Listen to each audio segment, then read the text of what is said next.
Every single year, I sit down and I record my thoughts on the top 10 best-selling manga of the year, and this year's list in particular is incredibly interesting. First and foremost, when you look at the half-year rankings, right? Number 1 was JJK. Kingdom came in at number 10. One Piece landed at number 4. MHA was like at number 5 with 1.7. But obviously, this was the last big year for My Hero Academia. One thing that is important to mention when talking about anime series and anime series affecting manga sales, we have Fragrant Flower over here, which I had never even heard about. And if you look at the half-year rankings, it wasn't even in the top 10. It sold 2 million copies, making its way into the top 10 of the year. Again, a big reason for that is due to the fact that it got an anime. My Hero Academia on the yearly rankings ended up landing at 9th. I am assuming, considering the fact that now the manga series is done, it's probably not going to end up in the top 10 again next year. 8th, with 2.2 million copies, we have Apothecary Diaries, which I actually still need to check out, but this seems to be a strong contender. I feel like the anime was received quite well. I think there's a lot of people talking about this. I am very happy to see in the top 10, we have Sakamoto Days. The one thing is I haven't seen as many people talk about the Sakamoto Days anime as I was expecting when I did my video last year, but it still did well enough to land in the top 10. It came in at number 7. Number 6, we got Blue Box selling 2.3 million copies in Japan throughout the course of 2025. Kingdom slotted on up to the number 5 spot. Kingdom is consistent on these lists, no huge surprise. Blue Lock at 4th. Now, you remember 1 year Blue Lock actually came in at number 1.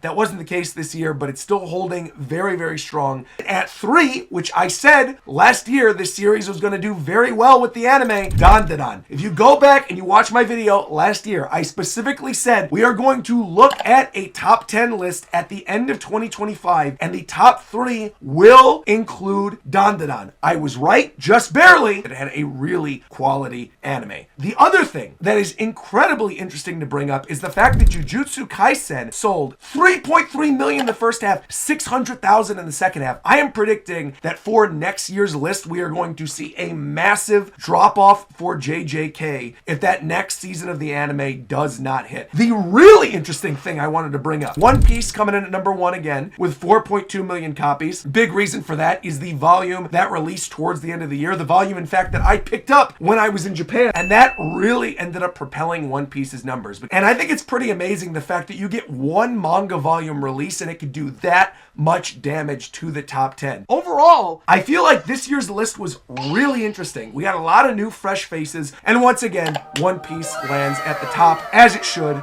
the GOAT.